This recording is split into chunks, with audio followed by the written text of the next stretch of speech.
हमारे संविधान का भाग 1 भारत संघ और इसके राज्य क्षेत्र की बात करता है। भाग 1 में कुल 4 अनुच्छेद पाए जाते हैं।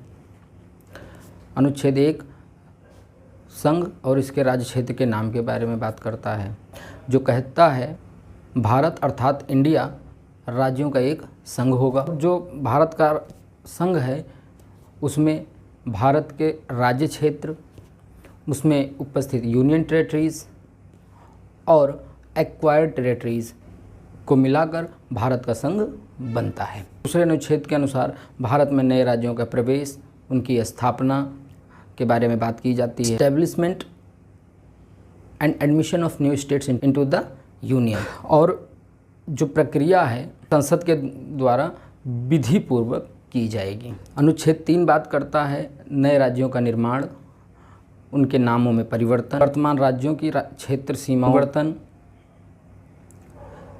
पार्लियामेंट बाई लॉ विधि द्वारा संसद किसी भी राज्य का एक राज्य के क्षेत्र को लेकर दूसरे राज्य में जोड़ सकता है, दूसरे राज्य का क्षेत्र बढ़ा सकता है, उसका क्षेत्र घटा सकता है, उसके नामों में परिवर्तन कर सकता है। इन सभी परिवर्तनों के प्रयोजनों के लिए सबसे पहले राष्ट्रपति की सिफारिश की आवश्यकता होती है।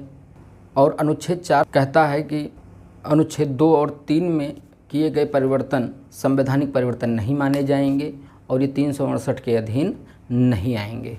इसका मतलब अनुच्छेद 2 और 3 में संशोधन करने के लिए सामान्य मेजॉरिटी की आवश्यकता होती है, सिंपल मेजॉरिटी की आवश्यकता होती है, लेकिन इसके लिए राष्ट्रपति की सिफारिश की आवश्यकता होती है। आपके लिए एक सवाल छोड़े जा रहे हैं, आज़ादी के बाद भारत में कुल कितने राज्य थे और भाषा के आधार पर भारत में पहला राज्य कौन सा बना।